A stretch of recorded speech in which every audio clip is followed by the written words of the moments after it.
What's going on? So I just got a Roomba. I wanted one for a long ass time and I finally said fuck it and bought one. Gonna go turn it on for the first time. I thought I'd bring you guys along.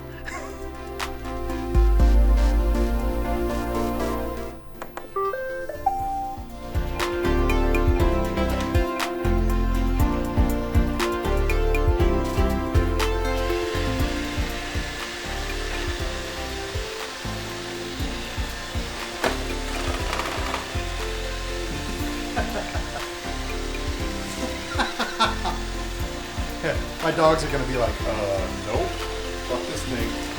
Sunday, won't eat it.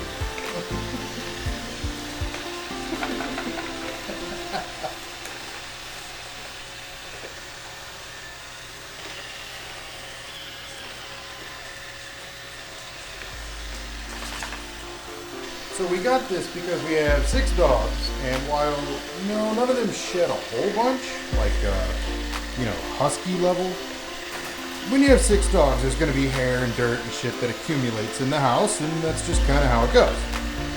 Well, now we don't have to sweep all the damn time. We got our little robot buddy that'll do it for us.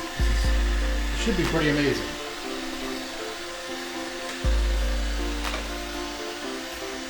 Right, Luna? One pretty cool thing that it does is it'll get under your couch and find all your dog toys and shit.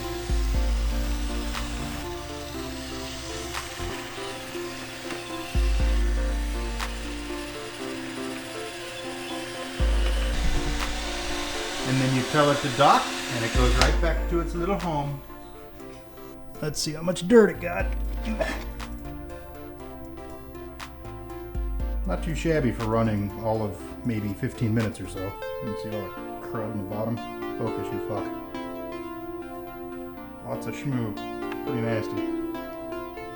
Only ran for like 15 minutes or so, maybe 20. It's pretty good. Pretty good. I like it. All in all, if you have a whole bunch of dogs like I do, seems like this thing might be pretty much mandatory. So, preliminary review of the iRobot 950 Roomba 950, whatever. Thumbs up, I like it. So, stay tuned, maybe I'll do a follow-up, more in-depth kind of thing after I use it some more. It's only the second time I ran the damn thing, it hasn't even done my whole house yet. So, I don't know, more to come. Later.